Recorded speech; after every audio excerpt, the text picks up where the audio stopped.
Roy. What? Don't fiddle when I'm driving. It's freezing. Aren't you cold? I like it cool when I'm driving. Cool, yeah, but not freezing. All right, turn it up a bit.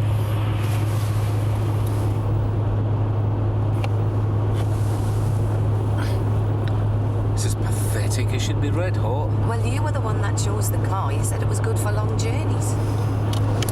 I told you. Look, you can fiddle with things as much as you like when you're driving. Just leave it alone until we get there.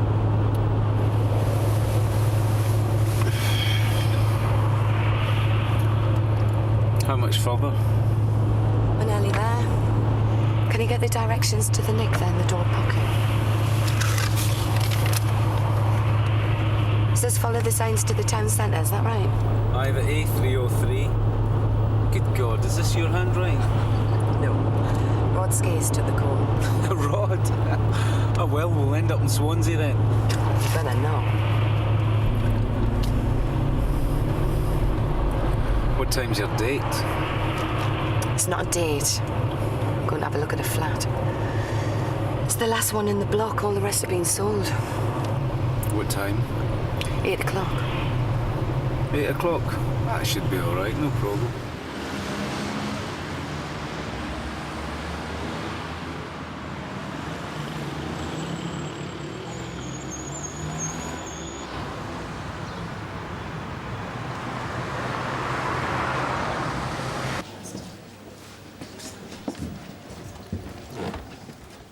Sarge. All right, cheers, Steve.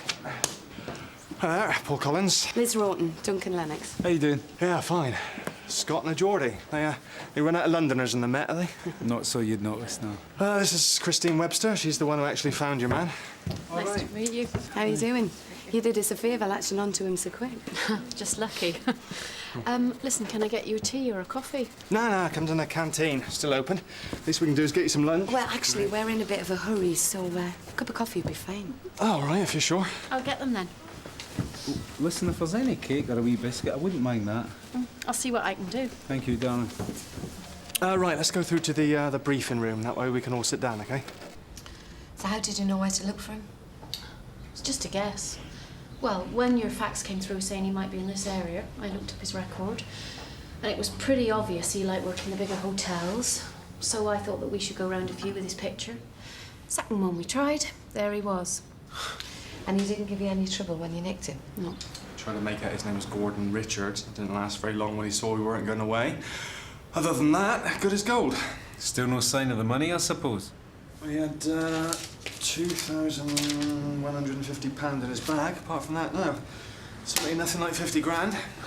Pity. Who did he take it from? A lady called Stella Kaufman. Nice woman. She inherited a knitwear company 5 years ago when her husband died. Instead of selling it up, she kept it going. It was doing all right, no? Oh, must be if she get hold of 50 grand in cash just like that. Oh, I'd say she was worth a bob or two. Mind you, you know what they say. When a woman with money meets a man with experience, she gets the experience and he gets the money. So how did Reardon get his hooks into her then?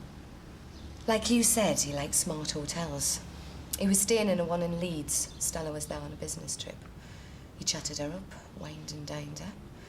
And then, surprise, surprise, when he finds out about her business, suddenly he has some contacts who might be able to help her. And she gave him 50 grand, just like that? Oh, no, he spun it out for about 6 weeks.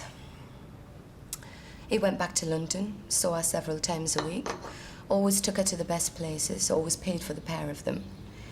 So when it came to the sting, and he said he knew someone who could get her 200 grand's worth of new equipment for a quarter of the price, then why shouldn't you believe him? Of course, it had to be in cash, otherwise the deal couldn't go through. Because these so-called contacts, well, they're a bit dodgy, and maybe it would be better if Reardon took the money alone. So off he went with the money in a briefcase, and that was the last I ever saw of him. The thing is, she still really doesn't believe he's done a runner with her cash. She doesn't want to believe it. Well, she believes it enough to come and tell us. Aye, but if you remember, she started trying to report him as a missing person, didn't she? And it wasn't until she told us about the money, we ran his name through the PNC, and then we figured out what happened. Even when there's flashing lights and bells, some people just don't believe what's right in front of their eyes. Some women, you mean? No, that's not what I said. Good. Listen, you can take him off our hands as soon as you like. In fact, if you're ready, Christine could take you down to custody now. Lovely. There you go. A copy of the custody record if you want to check it through. All right, Mr. Reardon, just stand there a minute. Thanks, John. You Mr. George Francis Reardon? I am. I'm WDC Rawton. This is DC Lennox, Sun Hill. I believe you were involved in obtaining money by deception. I'm arresting you for it. You don't have to say anything, but it may harm your defence if you do not mention or question something which you later rely on in court. Anything you do say may be given in evidence. Do you understand? I think so. What happens now? We have to take you back to Sun Hill for questioning, but first I'd like you to check to see whether these bags are yours. Both these bags yours? Yes, they are. Any other luggage or possessions you'd like to tell us about? No, I'm afraid that's all I have. Italian, very nice. I like to keep up appearances. Yeah, I bet you do. Do you want to sign that, Duncan? Hands in front, please, Mr. Reardon. Oh, is that really necessary? Hands in front, please.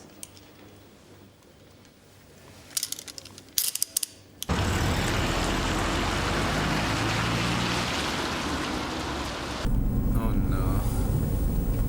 This isn't the way we came. We should have turned left. Couldn't. It was one way. But if you turn left, we're just going to go back on ourselves.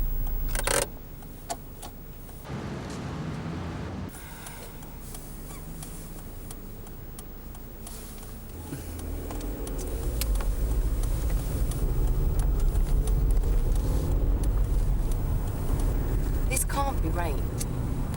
This is a dead end. Excuse me. Hang on, if we end up going back the way we came, we're still going in the wrong direction. This way's wrong too. Excuse me, I don't want to interfere, but if you want to get onto the main road to London, you need to go back straight through those traffic lights down there, and that road takes you all the way around the town. To the A303? Well, if that's what it's called, I don't know. I don't drive, but I know I've been that way before. Well, if you don't drive, why would you know the way? I've always thought it useful to remember where you've been, just in case you don't want to go there again.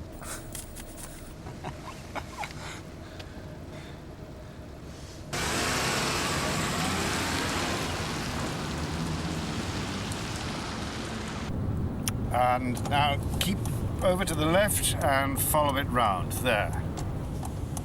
There's the 343. You've got a good memory, Mr. Reardon.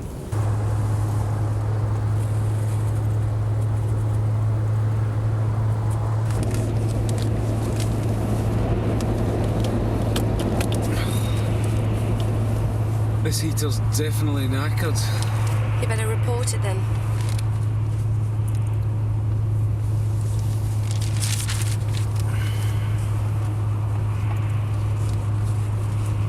So how come you don't drive, Mr. Reardon? Sorry? Driving. You never learned, or you just don't like it? Oh, I never got round to learning. There didn't seem any point when there were always taxis around. That's a bit of a disadvantage. I mean, taxis aren't very reliable when you want a quick getaway, are they? Well, not if you're robbing a bank, perhaps. That never appealed to me. So we'd noticed. So you finished that already? Well, it's not exactly War and Peace, is it? Liz, there are some services coming up. We should get some petrol. Alright, does anybody want anything? If we've got a newspaper that's got any news in it, it would be nice. Mr. Reardon? Do you think they have a toilet here? Well, I don't know. I'll go in and ask. You take him to the toilet, I'll fill it. Otherwise, we're going to be here all day. You all right there?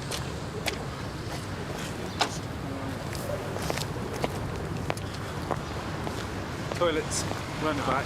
Sorry if this is a nuisance. I didn't get a chance to go before we left. Nah, don't worry. It's no problem. Don't think Miss Rawton would agree. Liz, she just wants to get back. Don't worry. There you go. I'll wait out here.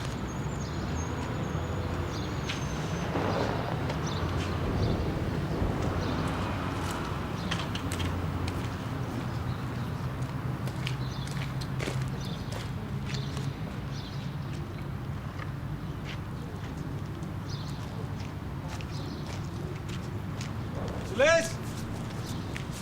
Liz! Liz! Here, take this and we'll end up paying for it. Get me some sandwiches in, eh? Where's Ria? That's all right, it's in the toilet. Duncan! Oh, whoa!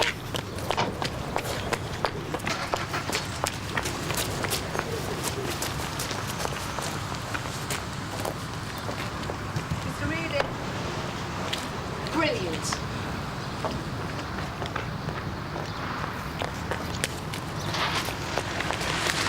Oh, man. Dominic, he's in that car. It's still cuffed, isn't it? No, you check around there. I'll check the back again.